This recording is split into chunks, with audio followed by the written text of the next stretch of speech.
seem so clear, but 12 years ago, I'm 12 years old and I'm in an English literature class, and we were talking about a whole different range of things, and I can't remember the reason why, but my teacher brought up being vegetarian, and she said kind of to the class, like, what do you think of vegetarians?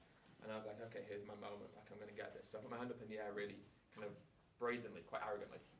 And the teacher, Mrs. Townsend was her name, she was like, yes, Edward. And I said, all vegetarians are pale, weak, and skinny. And she kind of looked at me for a second. And I turned around, and I almost kind of shocked. And it was really strange, because I thought I said the right answer in that moment. And I guess the irony was I was probably the palest, weakest, and skinniest in the class. And in a lot of situations, I still tend to be. And anyway, I looked around behind me, and there was this girl sat in the back corner of the room. Her name was Natasha Bannister. I always remember that. Anyway, she was vegetarian, and so I looked around at her to try and get some validation. I was like, well, surely, like, she'll agree with me because she knows, she's a vegetarian. And yeah. Anyway, and she looked at me and she was so angry, like she was fuming, like she was quickly disgruntled by what I said. And I kind of was like, what have I said that's wrong here? I just thought I was stating the truth. I thought what I was saying was just objective reality. If you don't eat animal flesh, you'll be protein deficient and iron deficient and zinc deficient, and you'll shrivel up and you'll die. That's what we're told. It's kind of, it's funny. Like, it is funny because it's so ridiculous, but I honestly believed that, and that's why I said it. If I put my hand up, say that answer, and the teacher would be like, well done, Edward, that's the correct answer, and I get a round of applause, and I'd be like, so proud of myself, I get like a merit or something. It didn't work out that way, and I kind of had to rethink that a lot, and that was just a moment 12 years ago, just one little moment in my life that just seems really kind of inconsequential, and I never really thought about it again. But I went vegan, and then for some reason this memory just kept niggling at me, and I just, well, why? Why this one memory? And I think it's such a powerful and poignant recognition almost of the power of social indoctrination, but also familial indoctrination as well, family indoctrination. And when I was at home, and I was eating at the dinner table with my parents, we would joke about vegetarians. Like, we thought that they were a laugh. Like, it was a big joke to laugh at people that had, some compassion towards animals. We didn't know who vegans were when I was growing up, so we thought vegetarianism was as far as compassion towards animals went. And even then, they were such a big hoot for us. But if we knew about vegans, we'd have had such a good time at the expense of vegans. It's almost scary, because I realized that I was saying these things not necessarily because I knew them to be true, but because I'd been told that they were true. I'd never bothered to look into or actually explore whether or not those were the right answers. I'd literally been told it, and because I'd been told it, I thought, well, there we go, that must be the correct answer. And I thought, well, no wonder it's so hard to get people to understand and to empathize with this, empathize with the animals more importantly, because from the moment we're born, this is what we're told, and this is, the feelings and the thoughts and the information we have installed within us. And no wonder we get to a certain point where we're just chattering boxes of just this, very much nonsensical rhetoric, where we just say what we've been told without ever consciously thinking about whether or not it's right. And I thought, wow, that's why that memory sticks out to me, because it defined so much of who I was, and defined how much as children we are blank. We're canvases, impressionable. We're kind of susceptible to whatever it is we're told when we're growing up. And I thought, well, no wonder we have such a problem often of getting people to understand our point of view. Not even our point of view, just what's true, and what's honest, and what's real, and what's happening. Now, 5 years ago, when I was in university at this point, and I had lots of vegetarian friends when I was at university, and I wasn't a vegetarian at this point, and I was kind of alright with them. I was one of those people that's like, it's your choice, you better be vegetarian. I'm not going to be a vegetarian, but you do what you want. And anyway, we were ordering pizza one night, and I think we were going to get on these half and half things. And I was like, no, wait, that's a waste of time. Let's not get half and half. Let's just get bacon on the pizza. And my vegetarian friend was like, no, we're not going to get bacon on the pizza. And I was like, come on, why not? What are you talking about? Bacon goes on pizza. If you take bacon off pizza, it's not really proper pizza, is it? Let's be honest. Bacon is a pizza topping. We all know it. And he said, I don't think an animal should die for a pizza topping. And I said, what are you talking about? These animals are bred for that purpose. We give pigs life, they give us bacon. That is the circle of life for a pig. I would probably have those t-shirts that said bacon is life on it at one point, because that was the philosophy from which I lived by. And I was like, what are you talking about? This pig should be grateful for us, because if it wasn't for me, they would never have existed in the first place. But he didn't do it. He didn't fall for whatever it was I was trying to pull, and he didn't eat the bacon on the pizza, which in hindsight I'm very grateful for. But 4 years ago, I came across the story in the news, and it was the BBC News, and it was the story of a truck carrying 7,000 chickens crashing on the way to a slaughterhouse in Manchester. And again, I was still eating all animal products this time. And I wasn't really like a fussy animal eater. You know, you get some people and they go, well, you know, I ate a lot of chicken, but I never would have eaten like the weirder meats, you know, whatever they are. But I wasn't the people that would have eaten the weirder meats. You know, I had squirrel and rabbit and foie gras when I was in Paris and all sorts of things. I wasn't fussy about it. And at this point in my life, I still wasn't fussy about it. I'd have eaten whatever was served to me or whatever I could have been presented with. But this story that was in the news of 7,000 chickens in a truck crashing on a motorway did something to me. It completely changed my perception of what I thought I knew to be moral and ethical, and even just what I thought to be real in a sense. And what shocked me so much was that hundreds of these birds had died on the impact alone. We found out afterwards that 1,500 animals died on the impact of the crash alone. 1,500 lives just gone in that moment in the crash.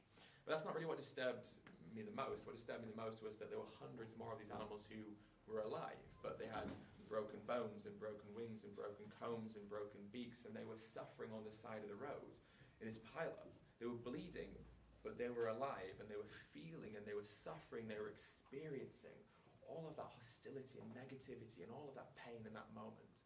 And it dawned on me, such a simple realization, that the animals that I consumed had the capacity to suffer and feel pain.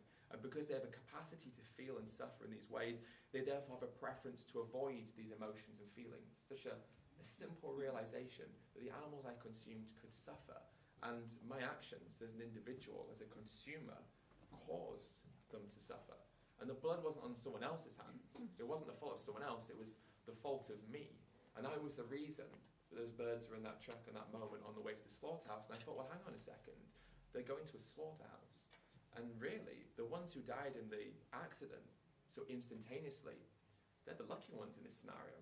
Because the ones who are suffering and the ones who are still alive are going to get loaded up onto another truck and take it to slaughterhouse, and they're still going to be killed anyway. And I thought, wow, I'm a hypocrite, because in my fridge is chicken breast and KFC from the night before, and I was a huge KFC fan. It was my go-to meal. I had a KFC, I mean, I still live in the same place. It's a 5-10 minute walk down the road. And I'd go there so often that they knew what my favourite order was, and they'd greet me when I walked in, like, "Hi Ed, nice to see you again." I'd be like, "Hello, please, can I have my Zinger, box meal of hot wings?" You know, it's just such a regular there. And so in my fridge, when there's fried chicken, but here I'm feeling sorry for the chickens who are going to die for other people's fried chicken, something twigged inside of me. And I felt like a hypocrite, because I thought, who am I to feel sorry for these animals when they're only in this predicament because of me in the first place? And so I had to think to myself, what am I going to do about this? Because I've exposed myself to realize something that I've tried to hide throughout my whole life.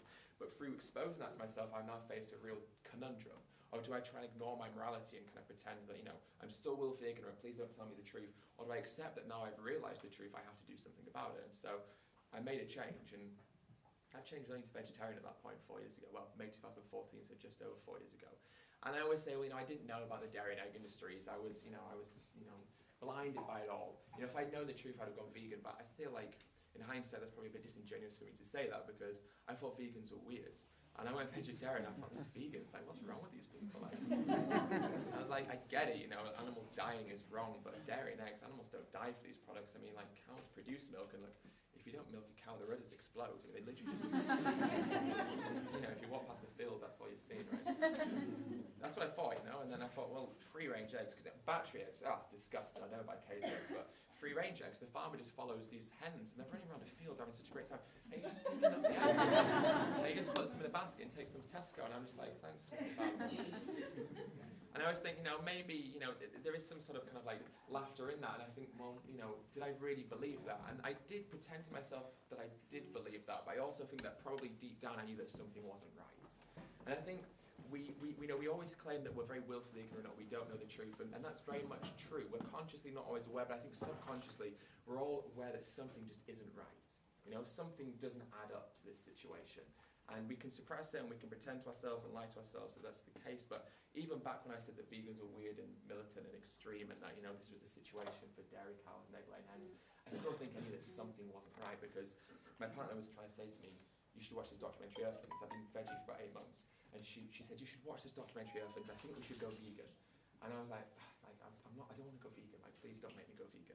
I don't want to do it. And she was like, "Watch this documentary Earthlings." And I said, I'm not going to watch that documentary. I know what it's about. it's extreme farms, it's worst case scenarios, it's bad farmers, bad practices, but it doesn't show the reality. It doesn't show the picture, the big picture, which is humane practices. It's good farmers who love their animals. It's processes done by the law, because as we all thought, if these places were doing something wrong, then they'd be closed down, right? I mean, there's no way we'd allow animal cruelty, especially not in England, of all places, especially not on the rolling hills of the British countryside. Farmers love their animals here, that's what we know. I mean, that's bad stuff in America, that's one thing, but not in England, right?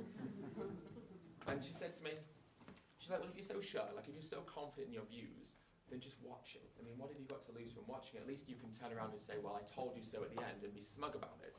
And I still didn't want to watch it, but one morning we were in bed, and we just woke up, and she got the computer out, the laptop out, she put it on the bed, and she was like, I'm going to watch the documentary, Earthlings.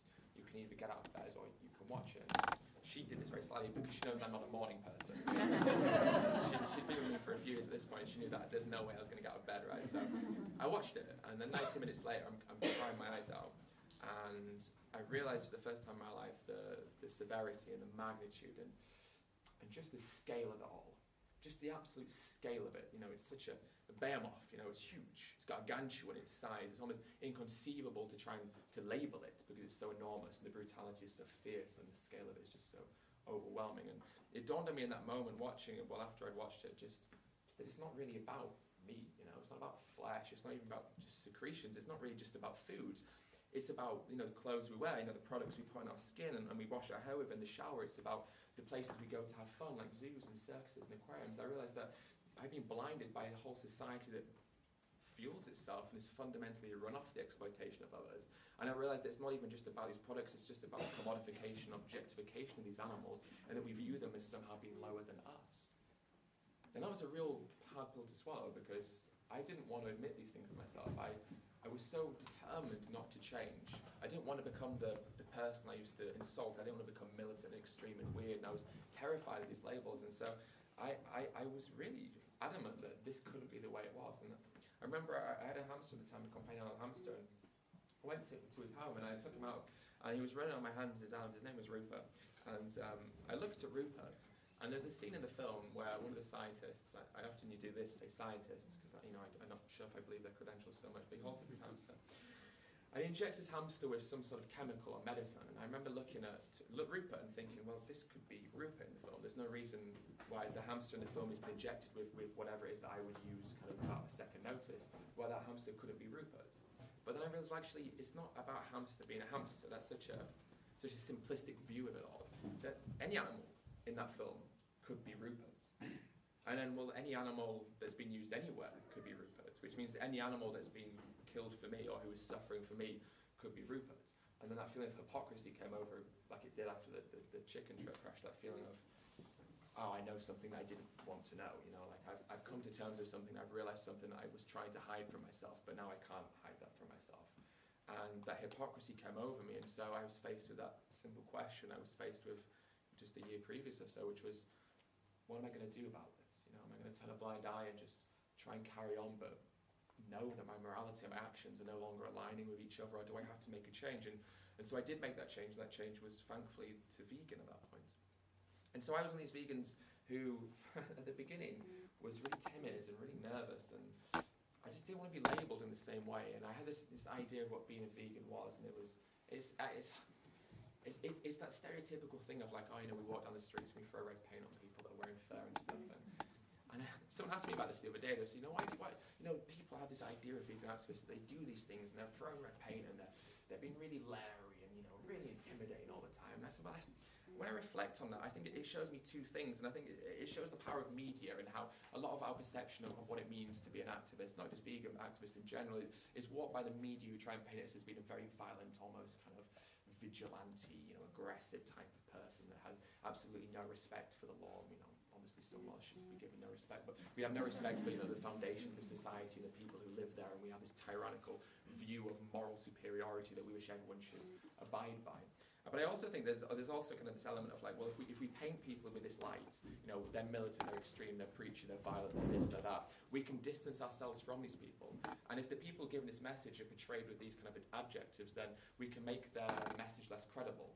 And we all know that the message of veganism is so incredibly powerful and so incredibly credible. You know, you can't really argue against it. And so if you can't argue against the message, you have to argue against the messenger. And I think we've seen that a lot this year, especially in the UK, with attacks from the media, you know, against people like Joey, right, who was attacked really harshly. And the point is, you can't necessarily argue against what he's saying, because what he's saying is true. I mean, dairy cows are treated horribly by dairy farmers. They're all murdered. We know all these things. And so you can't attack the message. What you could do is try and discredit the message. Oh, he had a violent past, he was a drug user, whatever it was. And so I thought, well, actually, these kind of preconceived notions of why I thought it was to be vegan was really actually just a projection of myself to try and, well, not projection of myself, but projection of what I wanted them to be. So I didn't have to hear their message and listen to what it was that was saying. But at that point, when I'd just gone vegan, I was really scared. So I was really timid, and I would go into my university and just eat my avocado and toast and my chickpea salads and not say a word to anyone. And my friends would be eating, you know, all the animal flesh and secretion products they could get their hands on. I just wouldn't say anything. And then that changed because I saw a documentary called Cowspiracy about the environment. And I remember watching it. I was watching it with Luna, and afterwards we were like, "Wow, this is bad." You know, like we can't be quiet about this. I mean, you know, this is one thing, you know, the animals, but then obviously the environment as well. And this is just the scale of it. Again, is so huge. We've got to do something about this. So at university, I had like these friends, and they were very self-proclaimed, you know, like liberal environmentalists. And you know, we go have a drink, and we talk about how the world's, you know, just so messed up, and it's all someone else's fault. It's never our fault. You know, blame, you know, the governments for not doing something about it. You know, I had those kind of friends who like to talk the talk, but they never did much about it. But anyway, at that point, that's probably not fair. Anyway, I went into university next day. I was like, I've got these liberal environmentalist friends. Like, as soon as I tell them about Cowspiracy, they're going to get it, and they'll like, you know, that'll be it sorted in the moment. And so I went into university, and they were like, "Hi, how you doing?" I'm like, "I'm great, guys, but listen to this, right? I've just seen this documentary, Cowspiracy, and it talks about how eating animal products is destroying our environment. You know, we have one home, which is, you know, Mother Earth, and if we destroy her, then we're all going to die as well. Like, our species will go extinct, and we'll destroy everything with us." And they were like, "Oh, okay. And then this girl called Rihanna, she walked over to me, and we weren't really friends. She walked over to me, and she looked so smug, and she kind of like said to me, "Yeah, but you know, soy farming is really bad for the environment." And I was like, really? Like, I'd not heard this before. I mean, I don't think in Cowspiracy they talk about soy farming, you know, especially in the context of vegans and soy. And so I hesitated, and I knew it wasn't right. I mean, I thought to myself, like, you know, we obviously eat, well, most of us will consume a bit of soy. I mean, I consume a lot of soy. I love soy, and I was a self-proclaimed soy boy, and I still am, you know. Look, I might change this and just say soy boy club or something. And anyway, I thought to myself, that doesn't sound right to me, but I hesitated, and I didn't know what to say to her. And because I hesitated, she looked at me, and she had this real kind of just wave of, it was smugness. I think that's the word, smugness. And she kind of won, in a sense. She won the argument because I didn't know how to respond to her. And then what really annoyed me is that I knew that when she left and she went to consume whatever product she was going to consume next, she'd do so with an eased conscience because she'd got one up on a vegan, or she'd won an argument with a vegan. And that really just didn't sit right with me, because I was like, it's one thing. You know, it's one thing being vegan myself. It's one thing saying that this is wrong. But at the same time, if I can't properly explain to people why it's wrong, and I'm actually doing the opposite, I'm making it easier for people to do what they're doing, then I'm not doing a very good job about this. Because if I say that this is wrong and it's bad and it should stop, and I care about the animals and I want to protect the environment and such, then I need to be able to show that this is how I feel. And I need to be able to prove why this is something that we should all feel passionately about. So I went home, and I got Google up, and I was just like, you know, is soy farming bad for the environment? And lo and behold, you know, soy farming is terrible for the environment. I mean, it's just destroying the Amazon. But it turns out that over 85%, even as much as 90% of the soy that we produce as a species is produced to be fed to the livestock industry, to feed to animals that we then kill for food anyway. So I was like, wow, that's it. That was it. That was my gotcha moment then. So I should have done, if I'd known that, I should have said, you know, soy farming is really bad for the environment. I said, well, Rihanna, since you should bring that up. I say, you know, it's absolutely right. Soy farming is terrible for the environment. But Rihanna, what you don't necessarily understand is that actually it's because over 85% of the soy we grow, we feed to livestock animals. So in essence, you've convinced yourself to go vegan.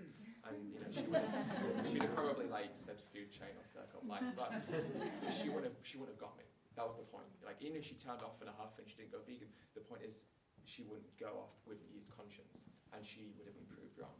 And so I was like, well, hang on a second, there's probably going to be a multitude of different excuses, right? I mean, you know, there's going to be lots. And I thought, I'll have a little dig, and let's see what's around. And then just next thing, I'm like sweating because there's like hundreds of different excuses that people use. And I was like, wow, I've got to tell mask on my hands now, haven't I? Because anyone could use these at any moment. I've got to be ready. I'm like, Hitler was a vegetarian and stuff like this. I'm like, this is crazy. Like, people go to some really extraordinary lengths. And so I thought, well, I've got to learn. I've got to teach myself as much as I can and try and embrace the information as much as possible. Because the first time that I really spoke up about it, someone said something to me. And so every time I speak up about it, I've got to be under the presumption that someone's going to say something to me that is trying to argue against what I'm saying. And so I learned as much as I could, and I was feeling fairly confident about it. You know, I was good. You know, I was like, okay, I can probably handle myself quite well. But I wasn't really giving that information to anyone. I was just kind of sitting with that information, which was all right. But at the same time, I thought, well, no one's going to ask me about it if I don't try and start the conversation. So I need to start the conversation myself, because being quiet about it isn't really going to help. And I came across this phrase, and it really stuck with me, and it defines my life really, and has brought me to this moment now. And the phrase is so simple, 3 words. It says, silence is complicity. So simple, silence is complicity. And I remember seeing this phrase and thinking to myself, well, what does that mean? Silence is complicity. Well, I mean, okay, I'm not partaking in these industries myself, so I'm not complicit, right? Like, I'm not actually doing anything to help these industries.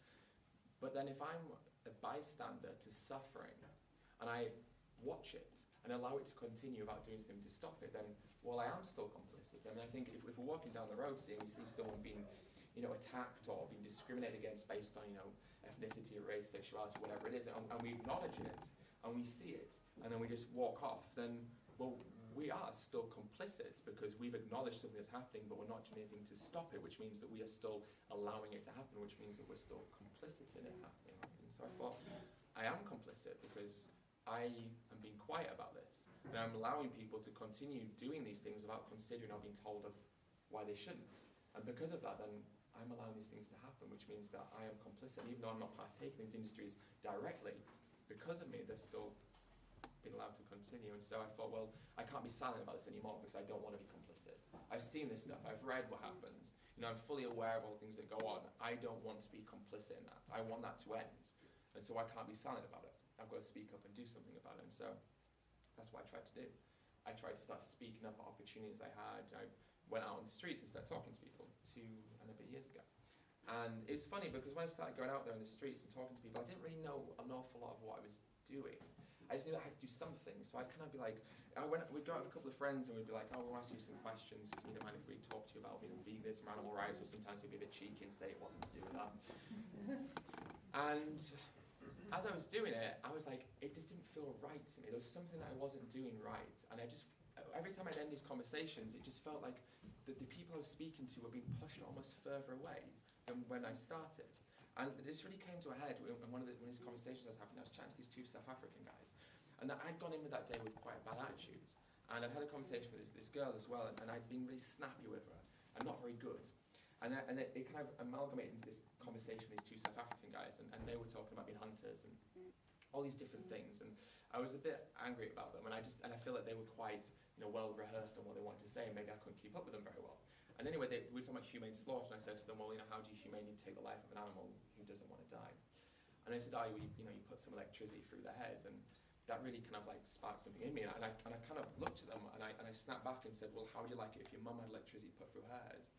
And it's not necessarily that I disagree with what I said. I think it's a valid question, but I snapped it back.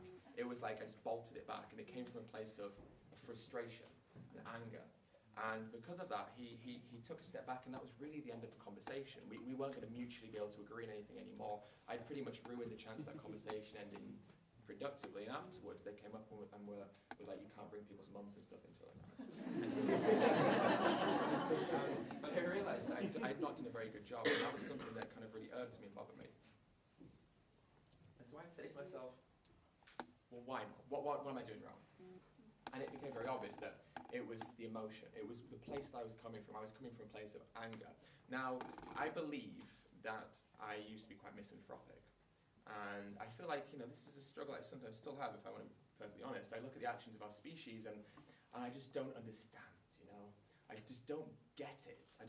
We should be able to say to someone, like, animals are dying, then people should go, oh my God, what are we doing? Let's stop this. But it doesn't happen. And so at that time when I've been researching stuff, and I've been really going deep and really trying to educate myself as much as possible, this was the time where I was really kind of exhibiting so much of the cruelty to myself. And I felt angry, and I felt pretty misanthropic at our species, And so when I was having these conversations, I was going with an attitude of misanthropy and anger and frustration and disappointment and resentment and all these different emotions that are quite obviously negative. And so when I was having this conversation, I had to kind of reevaluate, what do I need to do to change? Why am I coming from this place of anger? And, well, what should I do differently to make sure it's more effective? And I want to talk about something really quick. I'm going to delve into, like, some more, hopefully productive stuff that'll help you, but I want to talk about anger a little bit because I do think it's a really important emotion to talk about. And I feel like we sometimes hide away from anger and pretend it's a negative thing. And we say, oh no, if you're an angry person, that's a bad thing. And anger is an emotion that we should try and quell, meditate, get rid of anger and all this stuff. And I think that there's obviously certain merits to that we shouldn't allow ourselves to become encompassed through anger. We should allow ourselves to be running purely off anger as an emotion when we're having dialogues with people. But I think anger is a really important thing to feel. And I don't think it's a shameful emotion to feel. I think actually quite the opposite. I think feeling angry is a very beautiful emotion because it shows that you care about something. And I think we should feel angry about what's happening in the world, and we should feel angry at the state of things, because what is happening is obviously a disgrace, and it's disgusting, and it's disturbing, and it should be abolished from this second onwards. But we know it's not going to be. And I think that if we just simplify it down even simpler than that, every second globally we kill 3,000 animals. In this country it's 255 animals every single second, every single day. Which is a huge number of individuals to have their lives taken just at our hands every second of the day. That equates to, I think, 56 billion land animals, although I've heard that the figure could be as high as 75 billion land animals, and as many as 2.2 to 2.7 trillion marine animals every single year. Every year without fail. And if we look globally, I think, I want to talk about this as well, and I think it's important because we look at England, we look at often a lot of Western countries, and we see there's a big rise of veganism happening. There's a lot of vegans, a lot of activists, and we're making huge progress. That's something we should be proud of. There's huge progress happening. But if we look globally, we see that meat consumption is actually rising per capita. And even in England, in this country, the amount of chickens who are being killed is on the rise. And I think on face value, that can be like a really disappointing and really debilitating thing to feel. And it can be like, well, are we really making progress? But what we have to consider, and I think this is really important, is let's look at England in particular. And if we see the reason that chicken meat is rising, it's often because people are swapping the animals who they're killing. And this is bad, but it's done for good reasons. So people are swapping to killing chickens over, the cows and pigs because they see it's like a more environmental or healthy or ethical choice. And so what that actually does suggest is that people are making steps in the right direction. It's just we've got muddled along the way. So I think it's important to bear in mind what's happening, but also try and associate why these things are happening. And as we start to make progress, which we are undoubtedly doing, we are going to see bumps in the road. And some of the data and some of the statistics might not always seem favourable, but what they show is that there is a direction, a change happening, which actually in the long run could well be favourable.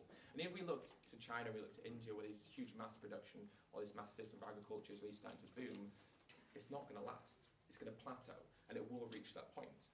But anyway, where was I going with that?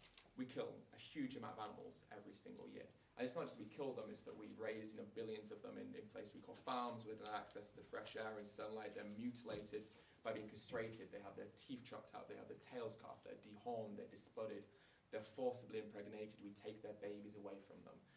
We do horrible things to the animals. We exploit them for what they naturally produce for their children or for their own species. And then and only then, when we've exploited them as far as we possibly can, do we take them to a slaughterhouse where we hang them upside down and cut their throat. And there's this guy called David Coles, and he has this great video online. And he says, think of the word slaughterhouse. What does that mean? Break it down. It's a house of slaughter, a house of murder, a house of death, a house of torture, a house of misery, whatever word you want to put to it.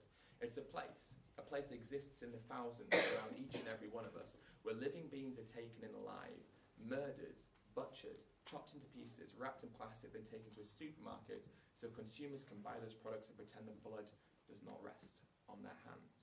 We should feel angry about this. This is horrific. This is disturbing and disgusting to think this is happening every second of the day in countries with a species that we say we're civilized and we're compassionate and we're involved and we're intelligent, and yet for all intelligence we can't even understand that doing these things is not only harming animals, but it's destroying the only planet we have. I mean, animal agriculture is responsible for more greenhouse gas emissions than the entire transportation system combined. It's responsible for up to 91% of Amazon rainforest destruction. It's responsible for oceanic dead zones, topsoil erosion, land desertification, fresh water usage, crop usage, and it's responsible for the fact that we're the next largest mass species extinction. I mean, what are we doing?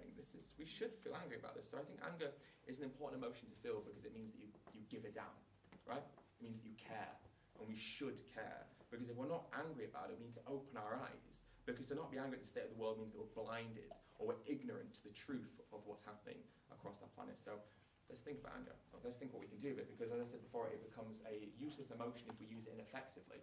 So we have to think, well, how do we channel our anger? Because it's no good just sitting with this emotion. It eats us up, it's harmful, it's dangerous. So what do we do with that anger? Well, we have to use it. We use it to fuel our effective and productive activism. And so that means that when you have an event you need to go to, could be a vigil, could be something like Hertfordshire Chicken Save, it could be an event in Milton Keynes, it could be whatever it is, and you think to yourself, I don't really know if I want to do that, I don't know if I want to go to that event, or I don't know if I feel confident enough. Feel angry, and then go, and channel that emotion to do something that's productive.